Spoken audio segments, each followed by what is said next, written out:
کہاں سے آیا؟ یہ اسی رب کی 100 درجے رحمت میں سے اتاری ہوئی ایک رحمت کے ایک درجے کا حال ہے۔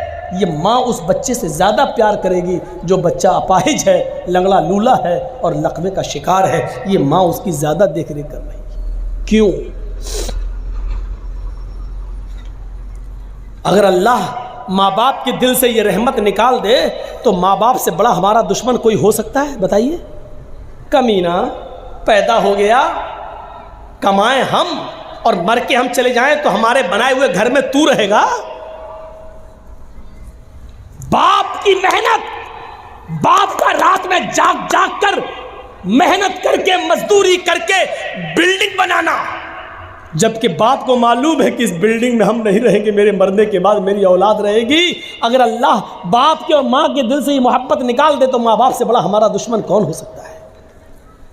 میری محنت کی کمائی میں تو رہے گا، لیکن نہیں رہے گا۔ کیوں؟ کیونکہ باپ کی محبت یہ گوارا نہیں کر سکتی ہے کہ میری اولاد ماری ماری پھرے۔ یہ محبت کس نے پیدا کی ہے؟ اسی رب نے، اور 100 درجے رحمت کے ایک اتارا ہے، اور ایک رحمت کے درجے کا حال یہ ہے جو مرغی اپنے بچوں سے پیار کر رہی ہے، بکری اپنے بچوں سے، بھینس اپنے بچڑے سے، گائے اپنے بچڑے سے، یہ محبت کا تقاضا ہے۔ اور ماں اپنے بیٹے سے محبت کر رہی ہے، یہ محبت کا تقاضا ہے۔ میرے پیارے ساتھیوں، ذرا تصور کرو رب کی رحمت کا ایک درجہ۔ اب ذرا آئیے پھر دیکھیے رب کی رحمت کا حال کیا ہے۔ آئیے پھر دیکھیے کہ رب کی رحمت کا حال کیا ہے۔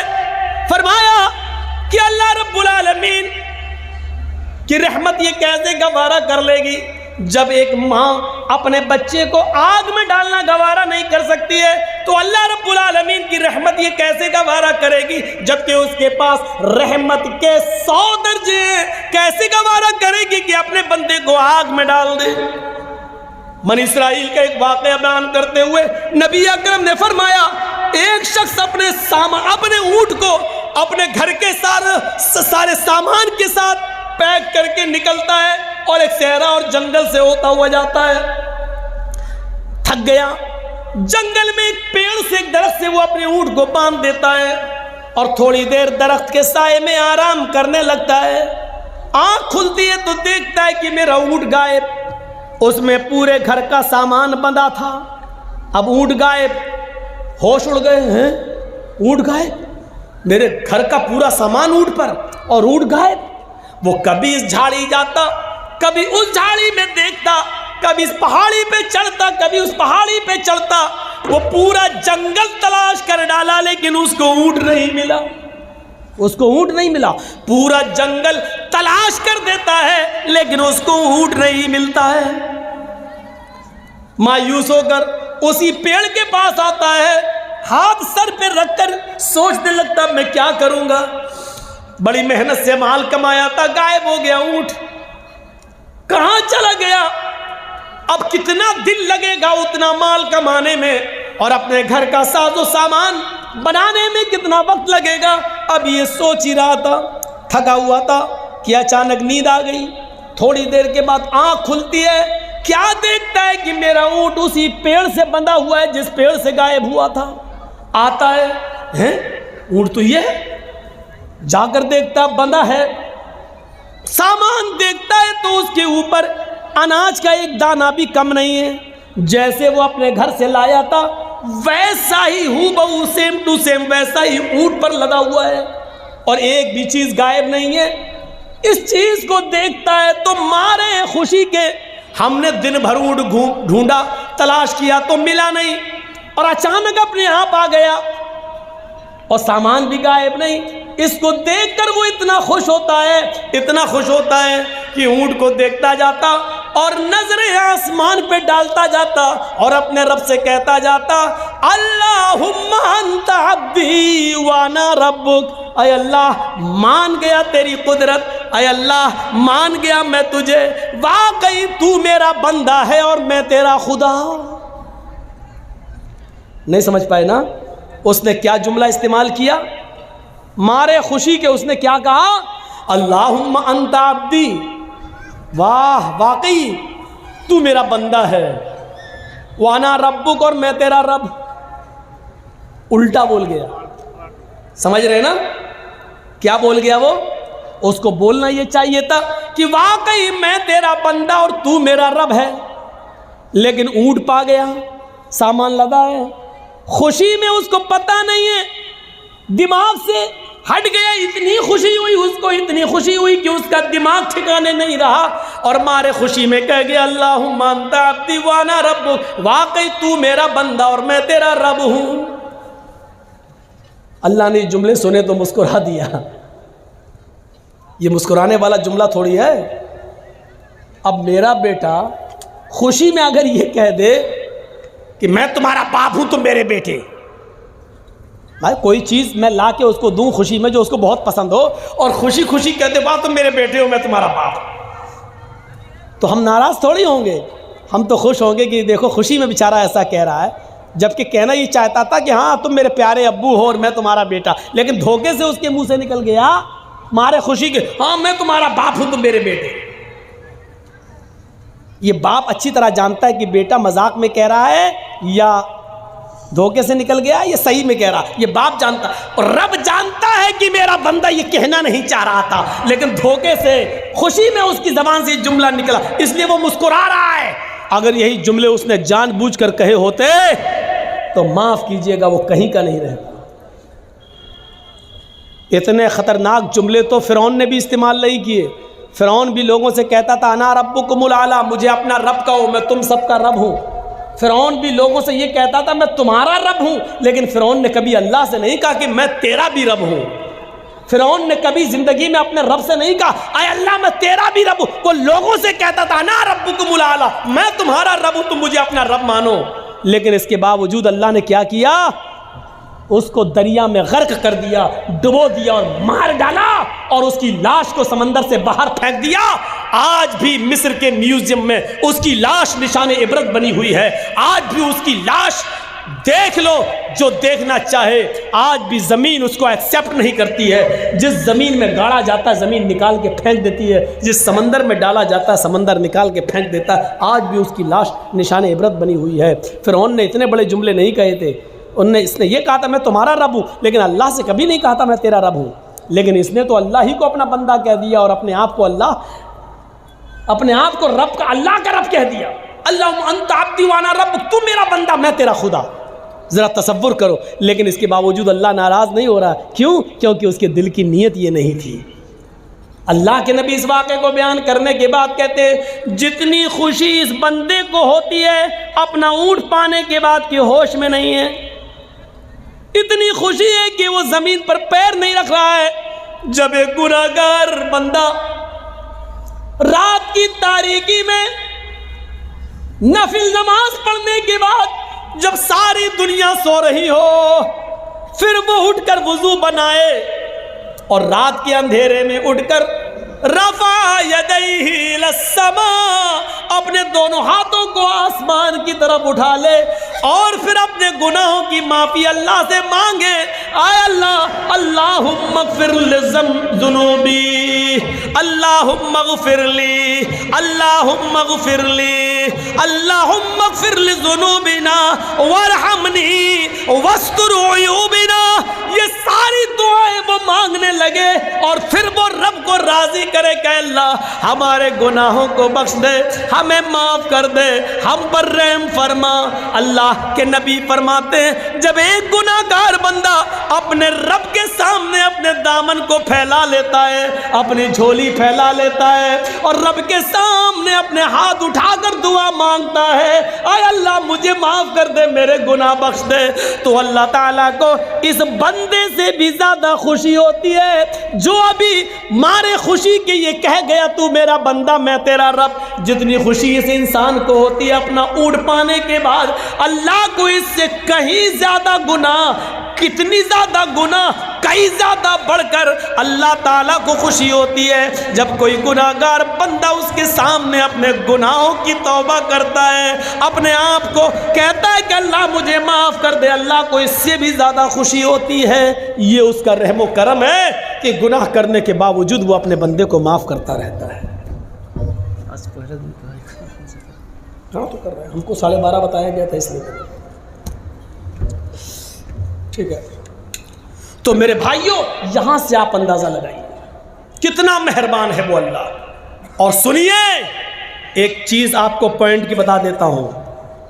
ہمارے صدر محترم جو اس جلسے کے ہیں انہوں نے کہا آج پہلا دن ہے اس لیے تھوڑا سا جلدی ختم ہو جانا چاہیے، تو میں بس ایک بات بتا کر اپنی بات کو ختم کر دوں گا. بہت قیمتی بات بتا رہا ہوں میں آپ کو، سن لیجیے میرے پیارے ساتھیوں، اس کو غور سے سنیے. اللہ رب العالمین نے تقریباً 20 سے زیادہ، قرآن پڑھیے آپ، 20 بار 20 سے زیادہ بار یا عبادی کہہ کر اپنے بندے کو پکارا. یا عبادی یا عبادی، بلکہ بڑے سے بڑے گناہگار کو بھی یہی کہا، قل یا عبادی قل یا عبادی الذین اسرفوا علی انفسہم لا تقنطوا من رحمت اللہ. اس پیار و محبت بھرے جملے کو سنیے. بندہ گناہگار ہے، اتنا گناہگار ہے کہ اس نے زمین و آسمان بھر کر گناہ کر رکھے ہیں. اس کو بھی اللہ یہ نہیں کہہ رہا بھاگ، تو گناہگار ہے میرے دربار میں مت آنا. اس کو بھی اللہ کیا کہہ رہا، آئے میرے بندو، قل یا عبادی الذین اسرفوا علی انفسہم، آئے میرے بندو اگر گناہ کر کر کے تم نے زمین و آسمان بھر لیے ہو، اگر بہت زیادہ گناہ کر کے اپنے آپ کو سیاہ کالا کر لیا ہو، اگر گناہ کر کر کے تم نے زمین و آسمان بھی بھر ڈالے ہو، لا تقنطوا من رحمت اللہ، تب بھی تم اللہ کی رحمت سے مایوس مت ہو جاؤ، اللہ کے رحم و کرم سے مایوس مت ہو جاؤ. اگر توبہ کرو گے تو ہم آج بھی تمہیں معاف کرنے کے لیے تیار ہیں، اگر بخشش مانگو گے تو آج بھی میں تمہیں بخشنے کے لیے تیار ہوں. 20 سے زیادہ بار اللہ نے قل یا عبادی کہا ہے. اے میرے بندو، اے میرے بندو میرے پاس تو آؤ، میرے بندو مجھ سے گناہوں کی معافی تو مانگو، میرے بندو میرے پاس گڑ گڑاؤ تو رو تو صحیح، ہم تمہیں آج بھی معاف کرنے کے لیے تیار ہیں. اگر 20 مرتبہ یا عبادی کا ہے تو قرآن پڑھیے 300 سے زیادہ 300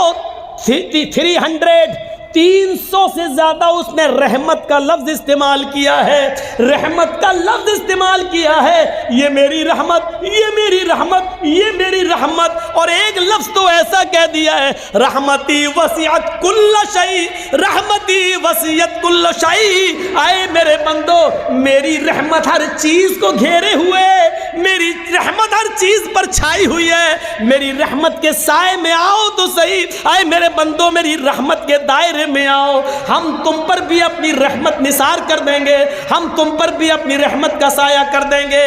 یہ الرحمن الرحیم، یہ رب کی رحمت ہے. ماں باپ، بھیڑ بکری، دمبا، مرغی، کتا کتیا اور جانوروں کی رحمت اور انسانوں کی رحمت بھی سنی، اور رب کی رحمت بھی آپ نے سنی. یہ سب رب کی رحمت کے 100 درجوں میں سے ایک درجے کا حال ہے، الرحمن الرحیم.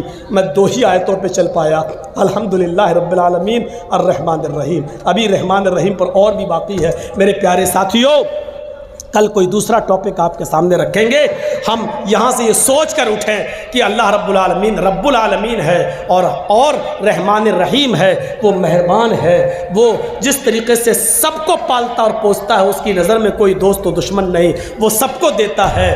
تو ہمیں اور آپ کو بھی اس کو رب سمجھنا چاہیے اور اس کی رحمت کا فائدہ اٹھانا چاہیے، اپنے گناہوں کی معافی مانگنا چاہیے، اور اس رب نے جو ہمیں زندگی دی ہے، اس رب کی دی ہوئی زندگی کو اسی رب کے بنائے ہوئے قانون کے مطابق ہمیں چلنے کی کوشش کرنی چاہیے. ہم اللہ سے دعا کرتے ہیں کہ بارے الہ ہماری خطاؤں کو معاف فرما دے، ہمارے گناہوں کو بخش دے، ہم مسلمانوں پر رحم فرما. اے اللہ ہمیں اپنی ربوبیت کو سمجھنے کی توفیق عطا فرما، اور ہمیں رب العالمین کے رحمان و رحیم سے ہم کو رحمت طلب کرنے کی توفیق عطا فرما. جب تک تو ہمیں زندہ رکھ، اسلام پہ زندہ رکھنا، جب ہمارا خاتمہ ہو تو ایمان پر ہمارا خاتمہ فرمانا. وما علینا الا البلاغ المبین، وآخر دعوانا ان الحمد للہ رب العالمین. السلام علیکم ورحمۃ اللہ.